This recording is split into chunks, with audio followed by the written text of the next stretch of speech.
Hello दोस्तों, कहानी की इस नई सीरीज में आर के हिंदी कहानी 01 चैनल में आप सभी का स्वागत है।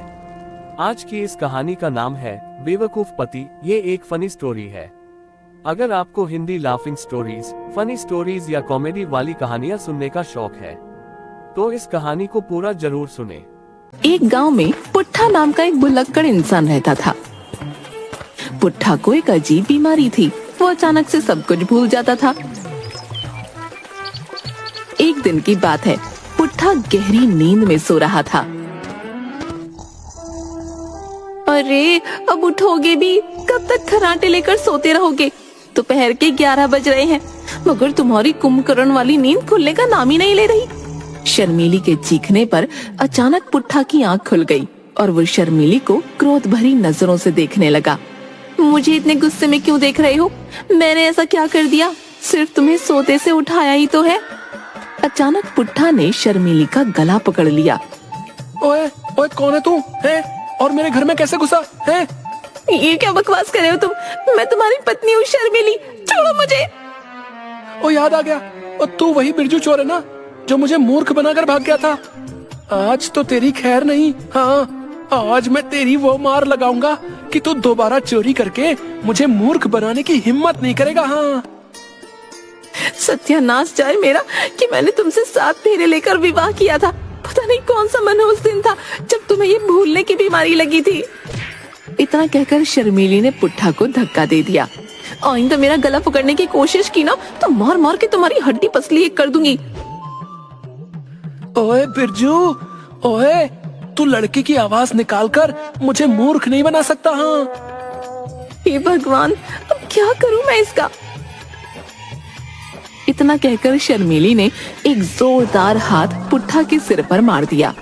सर पर हाथ पड़ते ही पुट्ठा अचानक से शर्मीली की ओर देखकर बोला, अरे शर्मीली, क्या हुआ? तुम मुझे गुस्से से क्यों देख रही हो? पता नहीं कौन सा मनहूस दिन था जब मैंने तुमसे शादी की। आज तो तुमने हद ही कर दी, मेरा गला पकड़ लिया। सच सच बताओ, तुम्हें ये भूलने की बीमारी कब लगी? तुम तो जानती हो शर्मीली, मैं जब 15 साल का था तब एक लड़की की जान बचाते समय कुछ गुंडों ने मेरे सर पर एक लोहे की रॉड से वार कर दिया था। शर्मीली, बंद करो अपनी ये घिसी पिटी बकवास।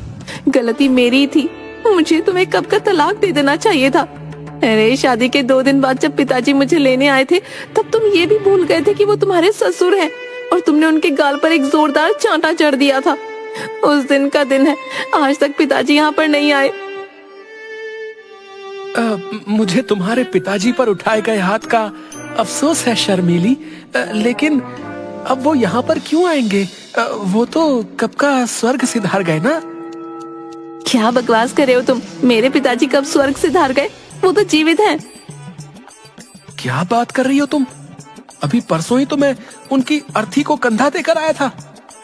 अरे मूर्ख इंसान, वो तो हमारे पड़ोस की ताई का देहांत हो गया था जो पूरे 110 साल की थी। अब अपना बेकार सा मुंह लेकर यहाँ से निकल जाओ, इससे पहले कि मैं अपना आपा खो बैठूं। पुट्ठा खामोशी से घर के बाहर निकल गया। वो घर से बाहर निकला ही था कि तभी वो दोबारा सब कुछ भूल गया। वो अपने घर के दरवाजे को गौर से देखते हुए बोला, कितने मूर्ख लोग हैं? घर का दरवाजा खोलकर ही बाहर चले जाते हैं। अरे कोई चोर उचक्का घर में घुसकर चोरी करके ले जाएगा, फिर बाहर यही लोग बवाल काटेंगे कि चोरी हो गई, चोरी हो गई। इतना कहकर पुट्ठा अपने ही घर का दरवाजा खटखटाने लगा। अरे घर में कोई है क्या? है? पुट्ठा की आवाज सुनकर शर्मीली अपने आप से बोली, अरे इन्हें क्या हो गया? अभी कुछ सेकंड पहले तो बाहर गए थे, कहीं ये फिर से कुछ भूल तो नहीं गए? शर्मीली दौड़ती हुई बाहर आ गई और पुट्ठा को क्रोध भरी नजरों से देखने लगी। माफ कीजिएगा बहन जी। बहन जी? ये क्या कह रहे हो तुम? अरे आपको बहन जी नहीं कहूँ तो और क्या कहूँ? मैं तो सिर्फ आपको ये बताने के लिए आया था कि आपके घर का दरवाजा खुला हुआ था। मुझे लगा शायद घर में कोई मौजूद नहीं है। इतना कहकर पुट्ठा वहाँ से चला गया और शर्मीली अपने दोनों हाथों से अपना सर पीटने लगी। पुट्ठा सीधा बाजार गया अचानक पुट्ठा की नजर गांव के मुखिया और जग्गी पर पड़ी। पुट्ठा सीधा गांव के मुखिया के पास चला गया। क्या हाल है मुखिया जी? मुझे आपसे जरूरी बात करनी है। अरे लगता है इस भुक्कड़ की याददाश्त इस समय सही है, इसीलिए मुखिया कहकर संबोधित कर रहा है। क्या बात है पुट्ठा, आज तू बड़ा चिंता में नजर आ रहा है। बात ये है मुखिया जी, आप तो जानते हैं कि जब से मुझे बिरजू चोर ने मूर्ख बनाया ना, तब से मेरी जिंदगी खराब हो गई है। अरे पुट्ठा, तू ये बात कब समझेगा कि बिरजू ने तुझे मूर्ख नहीं बनाया, बल्कि तेरी भूलने की आदत ने तेरी जिंदगी को हराम कर रखा है रे। अरे बेचारा बिरजू चोर तो पर्स लेकर भाग रहा था। तुझे क्या जरूरत थी है बिरजू चोर का पीछा करने की? ऊपर से जब पुलिस वाले ने तुझे पकड़कर बिरजू चोर का पता पूछा तो तू भूल गया और तूने पुलिस वाले के ही गाल पर यह जोर से चाटा जड़ दिया रे।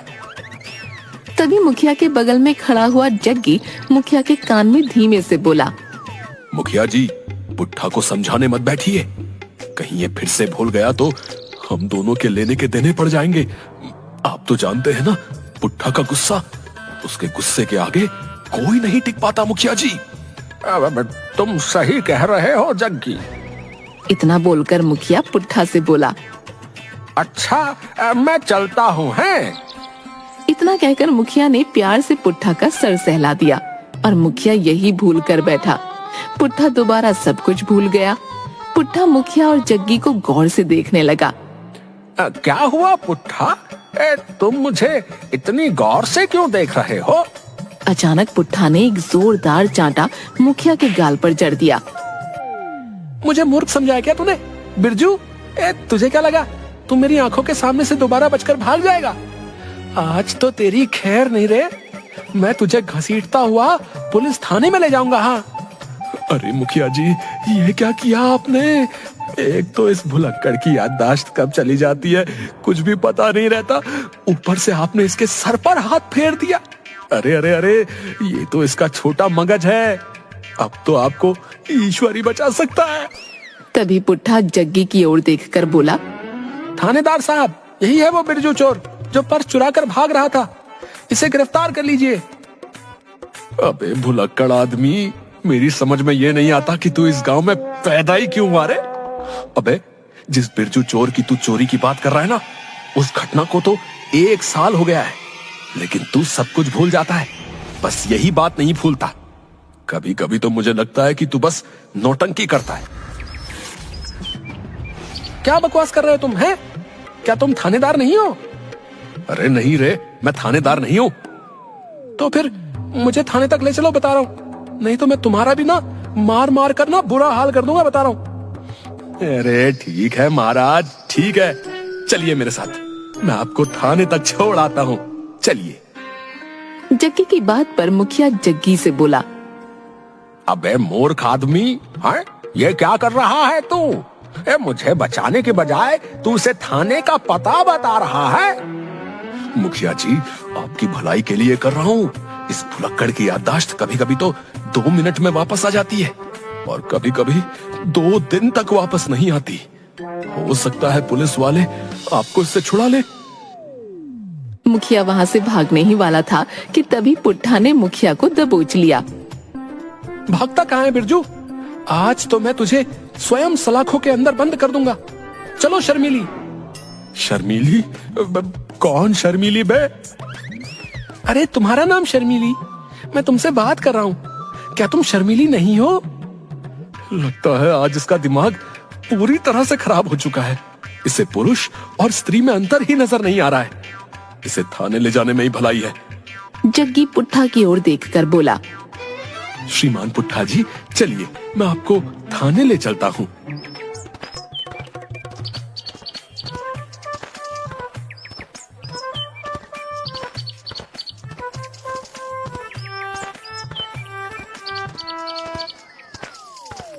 कुछ ही देर में पुट्ठा मुखिया को लेकर थाने के अंदर थानेदार के सामने खड़ा हुआ था।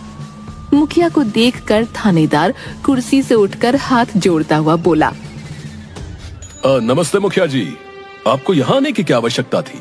आप मुझे बता देते, मैं स्वयं आपके घर आ जाता। और आपको इसने पकड़ क्यों रखा है?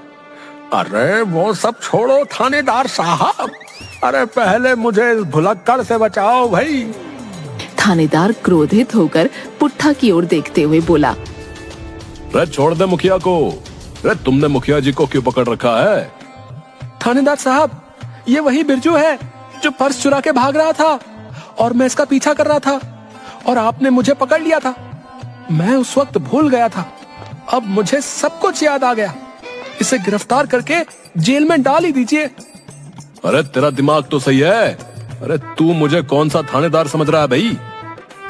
अरे थानेदार साहब, ये आपको पुराना वाला थानेदार समझ रहा है, जिनकी पोस्टिंग आपसे पहले थी। अरे मेरी समझ में नहीं आ रहा कि आखिर यहाँ सब कुछ क्या हो रहा है। आखिर ये क्या चल रहा है भाई मेरे थाने में? जग्गी, जो काफी देर से चुप था, एक ही सांस में उसने थानेदार को पुट्ठा के भूलने की आदत बता दी। अच्छा, तो ये बात है। अरे तो इसे किसी पागल खाने में भर्ती कराओ है? इस तरह की भूलने की बीमारी तो मैंने सिर्फ गजनी फिल्म में देखी थी। वास्तविकता में भी ऐसा ही होता है क्या? अरे कहीं इसके सर पर किसी ने रॉड वॉड तो नहीं मार दी थी? थानेदार साहब, पुट्ठा का भी यही कहना है कि जब ये 15 साल का था तब कुछ लड़के किसी लड़की को छेड़ रहे थे। इसने बचाने की कोशिश की तो एक लड़के ने इसके सर पर रॉड मार दी। तब से ऐसे ही भूलने की बीमारी हो गई है। क्या? अरे क्या तुम सच बोल रहे हो? इतना कहकर थानेदार पुट्ठा की ओर देखकर बोला। अरे मैं तुम्हें आखिरी चेतावनी देता हूँ, अरे मुखिया जी को छोड़ दे। मगर थानेदार की बात का पुट्ठा पर कोई असर नहीं पड़ा। थानेदार ने एक जोरदार चांटा पुट्ठा के सर पर दे मारा।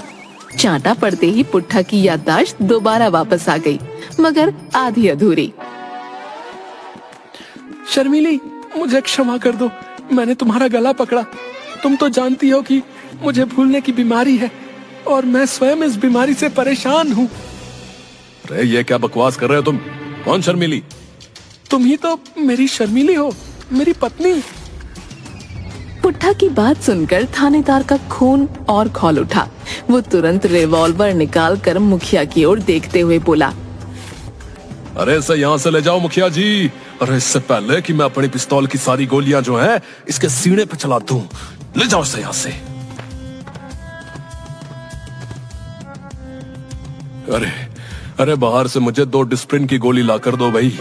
अरे मेरा सर दर्द के मारे फटा जा रहा है। अरे अरे मेरी समझ में नहीं आता कि तुम इस गजनी को झेलते कैसे हो भाई। अरे अरे इसे किसी पागल खाने में भर्ती कराओ। अरे अरे वरना ये किसी दिन अपरिचित बन जाएगा भाई और सबका जीना आराम कर देगा। मुखिया पुट्ठा को लेकर उसके घर पहुंच गया। नमस्ते मुखिया जी, ये आपके साथ क्या कर रहे हैं? शर्मिली, अरे तुम्हारे पति ने सबसे पहले तो मुझे पीटा और मुझे पकड़कर थाने ले गया, और तो और इसने 2 मिनट में थानेदार का पूरी तरह से दिमाग खराब ही कर दिया। थानेदार ने तो क्रोधित होकर रिवॉल्वर भी निकाल ली थी भाई। वो तो अच्छा हुआ कि मैं इसे यहाँ पर ले आया। अरे तो यहाँ पर क्यों ले आए? थानेदार से बोल देते कि सारी की सारी गोलियां इनके ऊपर चला देते, तब जाकर मुझे खबर सुनाते कि तुम्हारे पति को थानेदार ने गोलियों से छलनी कर दिया। मुखिया जी, मैं सारे गांव में लड्डू बांटती। कैसी पत्नी हो तुम है? अरे तुम्हें शर्म आनी चाहिए भैया ऐसी बातें करते हुए। अरे पुट्ठा जैसा भी है तुम्हारा पति है, सुहाग है तुम्हारा, और तुम अपने पति के बारे में ऐसी उल्टी सीधी बातें कर रही हो, बताओ। मुखिया ने इतना कहा ही था कि तभी पुट्ठा ने एक जोरदार चांटा मुखिया के गाल पर जड़ दिया। तुम्हें शर्म नहीं आती अपनी पत्नी से इतने बुरे अंदाज में बात करते हुए? ये क्या बकवास कर रहे हो तुम पुट्ठा? अरे ये तुम्हारी पत्नी है भैया, मेरी नहीं। पुट्ठा ने दोबारा मुखिया के गाल पर चांटा जड़ दिया। मूर्ख आदमी, तुझे अपनी जुबान से ये अल्फाज कहते हुए जरा भी शर्म नहीं आई? अरे मैं तो एक सन्यासी हूँ, एक साधु हूँ। मैं आजीवन अविवाहित रहने का प्रण ले चुका हूँ, और तू अपनी पत्नी को मेरी पत्नी बता रहा है। निर्लज्ज! पुट्ठा की बात सुनकर शर्मीली का गुस्सा 7वें आसमान पर पहुंच गया। हे भगवान, आज इन्हें क्या हो गया है? इससे पहले कभी इतना खतरनाक भूलने के दौरे तो कभी नहीं पड़े इन्हें। इतना कहकर शर्मीली ने पुट्ठा के सर पर कस के घूंसा मारा। घूंसा पड़ते ही पुट्ठा की याददाश्त वापस आ गई। शर्मीली, तुम मुझे इतना क्रोध से क्यों देख रही हो? अरे मुखिया जी, आप शर्मीली, क्या तुमने मुखिया जी को चाय पिलाई कि नहीं? ईश्वर का लाख लाख शुक्र है भैया कि तुम्हारी याददाश्त वापस आ गई भैया। तभी वहाँ पर पुट्ठा के चाचा हुकुम सिंह आ गए। हुकुम सिंह दूसरे गांव के सरपंच थे। कैसी हो बहू? आज बड़े सालों बाद मुझे अपने भतीजे की याद आ गई। सोचा कि इससे मिलने चला आऊं। अरे चाचा जी, अपने भतीजे को अपने साथ ही क्यों नहीं ले जाते? आज तो आपको मुझे बताना ही पड़ेगा कि इन्हें भूलने की बीमारी कैसे लगी। शर्मीली सही कह रही है। ये पुट्ठा हमेशा यही बताता है कि जब वो 15 बरस का था तब कुछ लड़के लड़कियों को छेड़ रहे थे और पुट्ठा उन्हें बचा रहा था, और एक लड़के ने जो है लोहे की रॉड जो है इसके सर पे दे मारी। तब से इसकी याददाश्त जो है अचानक से चली गई। लेकिन चाचा जी, पुट्ठा के सर पर तो चोट के निशान तक नहीं है, बताइए। मुखिया की बात सुनकर सरपंच जोर जोर से हंसते हुए बोला, अरे मुखिया जी, झूठ बोलता है ये। मेरा भतीजा जो है, बात असल में ये है कि जब ये 15 साल का था तब ये एक लड़की को पसंद करता था, मगर ये नहीं जानता था कि वो लड़की पहले से शादीशुदा थी और एक 5 वर्षीय पुत्री की मां भी थी। ये मूर्ख अपने प्यार का इजहार करने उस स्त्री के पास पहुंच गया। उस समय वो स्त्री अपनी बच्ची के लिए एक गुब्बारा खरीद रही थी। गुब्बारा। इसकी बात सुनते ही वो गुस्से से आग बबूला हो गई और उसने क्रोधित होकर वो गुब्बारा इसके सर पर मार दिया, जोर से। तब से ये बेचारा ऐसे ही हो गया। और हां, आज 1 जनवरी है, सर्दी ज्यादा है। आज के दिन इसे भूलने के दौरे ज्यादा पड़ते हैं। आगे से ध्यान रखना बहू।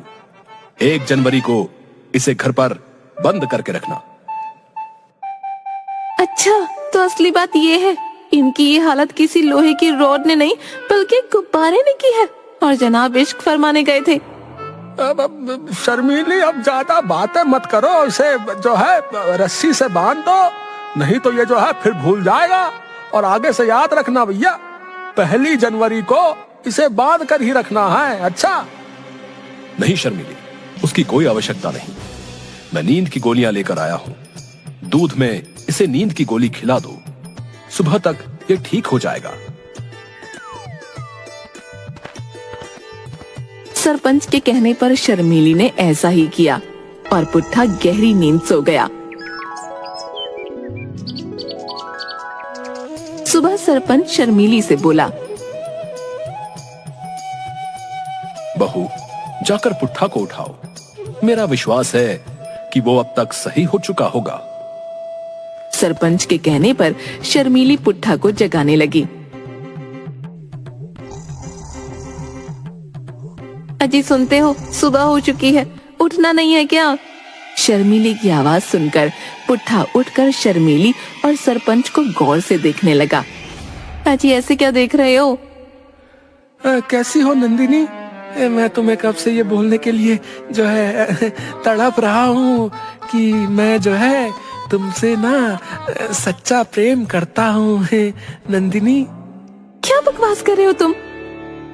अरे लगता है ये उस नंदिनी की बात कर रहा है जिसने इसके सर पर गुब्बारा मारा था।